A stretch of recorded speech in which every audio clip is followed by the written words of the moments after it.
નમસ્કાર વિદ્યાર્થી મિત્રો, ધોરણ 3 ગણિત ચેપ્ટર નંબર 9 કેટલા વખત એના વિશે આજે આપણે આગળ જોઈએ.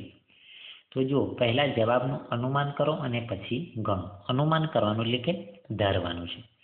તો આપણે પહેલા રકમ વાંચીએ. એક ફૂલને 5 પાંખડીઓ છે. એક ફૂલછડીમાં 13 ફૂલો છે. તો એક ફૂલછડીમાં કેટલી પાંખડીઓ છે? બરાબર, કે એક ફૂલને 5 પાંખડીઓ છે.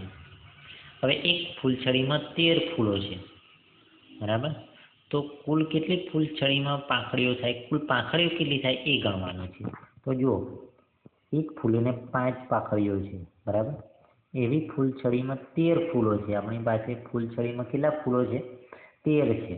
તો દરેકને 5-5 છે. બરાબર, તો આપણે 13 એટલે કે વિચારીએ, અનુમાન કરીએ 10ની નજીક સંખ્યા આવે. તો એ 10ને 5 સાથે ગુણાકાર કરીએ, 10 પંચા 50, એટલે જવાબ 50થી વધવાનો છે એવું આપણને અનુમાન થઈ ગયું, ખ્યાલ આવી ગયો. બરાબર, આપણે ધારી લીધું કે જવાબ 50થી વધારે આવશે. તો કેટલો વધારે? તો એક કે 50થી વધારે, પણ કેટલો વધારે? તો જુઓ, ઉપર 3 છે વધારાના, તો એ 3ને 5 વખત ગણીએ આપણે, તો 3 પંચા 15 પાંખડીઓ વધારે થાય. બરાબર, એટલે 50 ને 15 એટલે 70ની આજુબાજુ જવાબ આવશે એવું આપણે ધારવાનું છે. જવાબ 50થી 70ની વચ્ચે હશે. તો જો આપણે બે રીતે દાખલો ગણીશું. તો પ્રથમ આપણે પેલું કોષ્ટક જે શીખવાડીશું એ મુજબ ગણીએ. તો ચલો, કોષ્ટક આપણે કોઠો પાડીએ. બરાબર, લંબચોરસ. ચલો, અહીં 2 બોક્સ કરી દઈએ.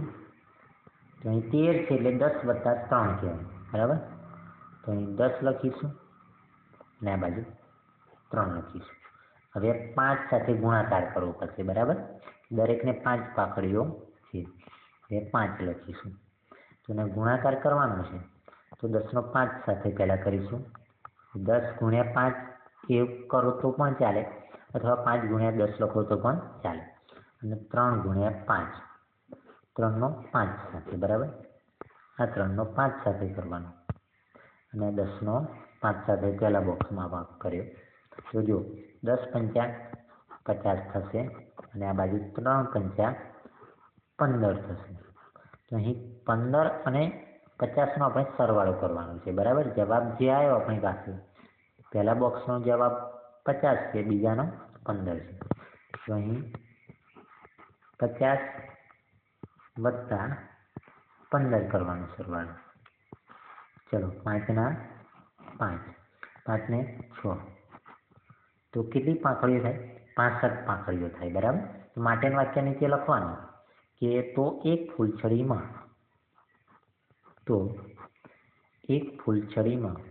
કુલ 65 પાંખડીઓ છે. બરાબર, એવું તમારે જાતે લખવાનું છે. અને બીજી રીતે ગુણાકાર કરીએ 13નો 5 સાથે, તો આ રીતે પણ થાય. જુઓ, કે 13 ગુણ્યા 5 આ મુજબ પણ કરી શકીએ આપણે. 13 ગુણ્યા 5, તો જુઓ, 5નો પ્રથમ 3 સાથે ગુણાકાર કરવાનો, 5 ખાલી 15 થાય. બરાબર, તો આ 15 થાય, તો આ 15ના 5 એટલે એકમનો પ્રથમ અંક છે નીચે મૂકવાનો છે, અને આ 1 વડી કરી છે. બરાબર, આ 1 ઉપર મૂકવાનો છે.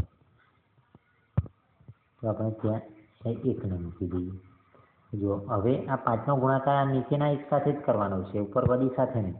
તો 5 એકા 5, જો જવાબ 5 આવ્યો, એની અંદર વડી 1 ઉમેરવાની છે, એ 5 ને 6 થાય. બરાબર, તો અહીં 6 લખવાનું. જો કે 5 એકા 5 ને ઉપરની 1 વડી, તો 5 ને 6, તો જવાબ આવ્યો 65. એ રીતે પણ લખાય. બરાબર, તો તમારે લખવાનું કે કુલ 65 પાંખડીઓ છે. હવે બીજો દાખલો, કે એક પુસ્તકને 64 પાના છે. તો આવા 8 પુસ્તકોના કુલ કેટલા પાના થાય? તો 64 એટલે 60ની નજીક કહેવાય. બરાબર, આપણે આશરે વિચારવાનું. 60ની નજીક એટલે 6 નો ઘડિયો 8 સુધી આપણે વિચારવાનું, એટલે કે અનુમાન કરવાનું. તો 6 આખા 48 થાય, અને 0 મૂકી દઈએ એટલે 480 કરતાં જવાબ વધી જશે એવું આપણને ખ્યાલ આવી ગયો. બરાબર, એવું તમારે જાતે વિચારવાનું છે. હવે આપણે ગણતરી કરીએ. ચલો, 2 રીતે ગણતરી કરીશું. એક આપણે પ્રથમ તો કોઠો પાડીને જે કરીએ છીએ એ મુજબ કરીશું. તો ચલો જે મોટી સંખ્યા એને આપણે અલગ પાડીશું. 64 એટલે 60 પ્લસ 4, તો અહીં 60 લખીશું અને આ બાજુ 4 લખીશું. એટલે 60 ને 4 64 સંખ્યા, બરાબર. અને આ બાજુ 8 સાથે ગુણાકાર કરવો પડશે, કારણ કે જો પુસ્તકને 64 પાના છે, આવા 8 પુસ્તકો છે, અહીં બાજુમાં દર્શાવી દેજો. તો 64 8 વખત ગણવું પડશે, તો આપણે 8 સાથે ગુણાકાર કરવો પડશે.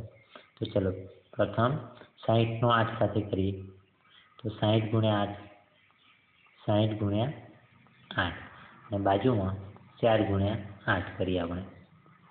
તો જો 6 8 48 થાય, બરાબર. તો 6 8 48 લખીશું અને આ 60ની 0 મૂકીએ એટલે 480 થાય. અને આ બાજુ 4 8 32 થાય. 4 8 ના આવડે તો 8 ચોક આવડે તો પણ એ પણ કરી શકાય કે 8 ચોક 32 થાય. તો હવે 480 અને 32નો સરવાળો કરવાનો બાજુમાં.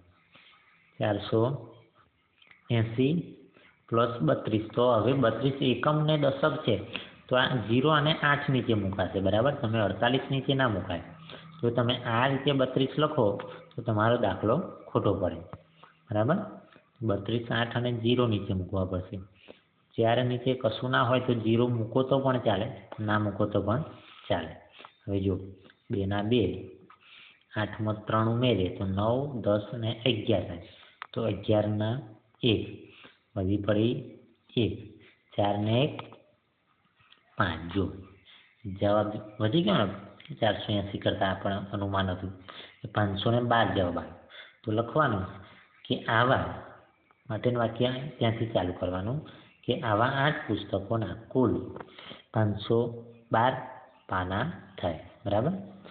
આ રીતે તમારે માટેનું વાક્ય લખવાનું છે કે આવા 8 પુસ્તકોના 512 પાના થાય.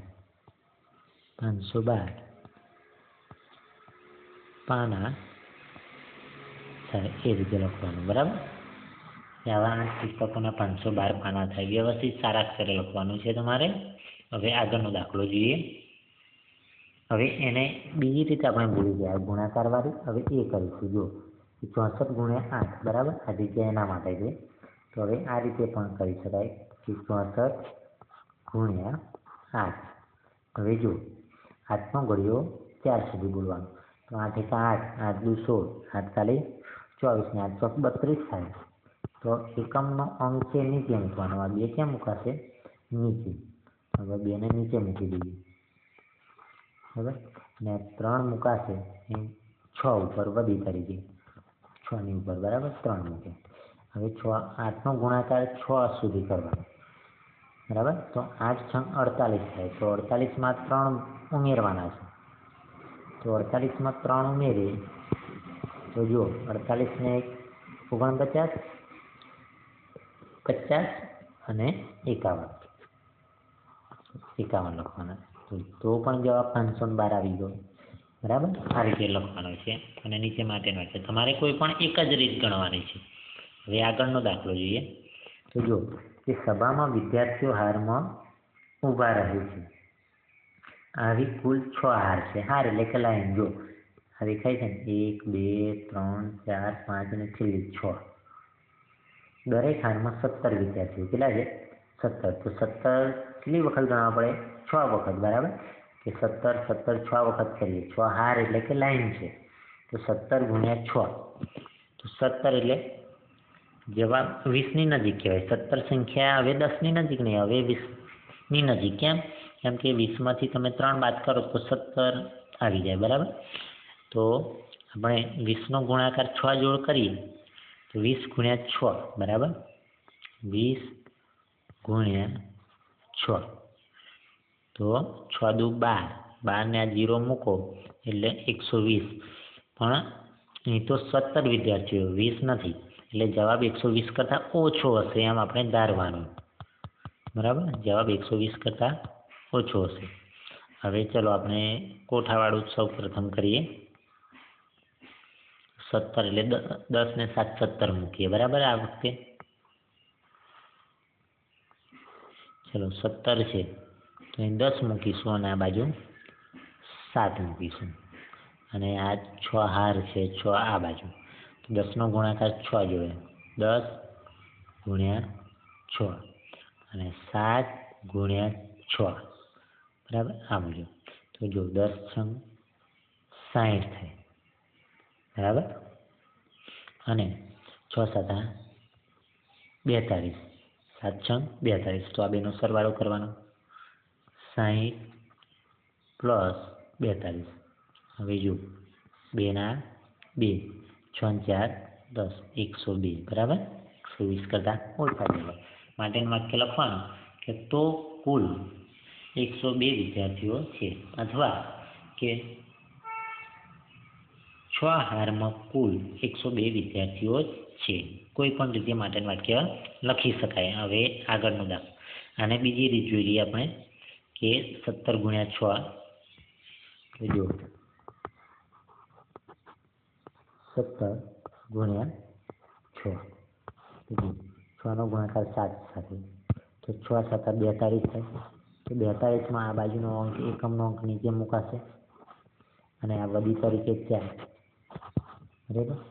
હવે જો 6 એકા 6, 6માં 4 ઉમેરીએ એટલે 10 થાય, તો પણ જવાબ 102 આવે છે, બરાબર. આમાંથી કોઈ પણ એક રીત તમારે ગણવાની છે. હવે આગળ જોઈએ તો એક ભાતમાં 3 ફૂલ છે. જો ભાત એટલે કે ડિઝાઇન, 3 ફૂલ છે. કાપડના એક ટુકડામાં આવી 17 ભાત છે. જો કેટલી ભાત છે? 17. તો આપણને દરેક જગ્યાએ 3 ફૂલ દેખાય છે. જો બરાબર, 3 ફૂલ દેખાય છે. તો 17 ગુણ્યા 3 કરવાનું છે, બરાબર. એ પણ હવે કરીએ આપણે. તો જો 17 એટલે જે હમણાં આગળ કર્યું 10 પ્લસ 7, 10 અને આ બાજુ 8 અને આ બાજુ 3, બરાબર.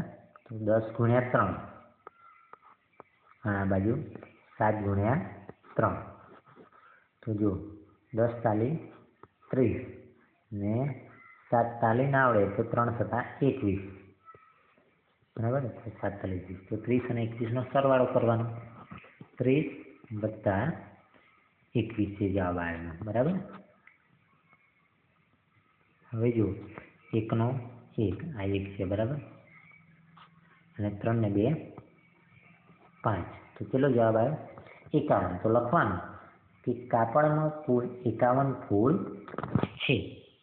અને આને બીજી રીત જોઈ લઈએ આપણે કે 17 ગુણ્યા 3, તો જો 17 ગુણ્યા 3 આ સીધો ગુણાકાર, તો 3 7 21 થાય, 21 થાય તો 21માં આ એકમનો અંક છે નીચે મૂકાશે, વધી કેટલી આવશે? 2, બરાબર. તો વધી 2 મૂકીએ, બાજુના અંક પર વધી મુકાઈ યાદ રાખજો. 3 એકા 3, 3માં 2 ઉમેરીએ તો 5 થશે, તો પણ જવાબ કેટલો આવ્યો? 51, બરાબર. તો માટેનું વાક્ય તમારે જાતે લખી દેવાનું છે.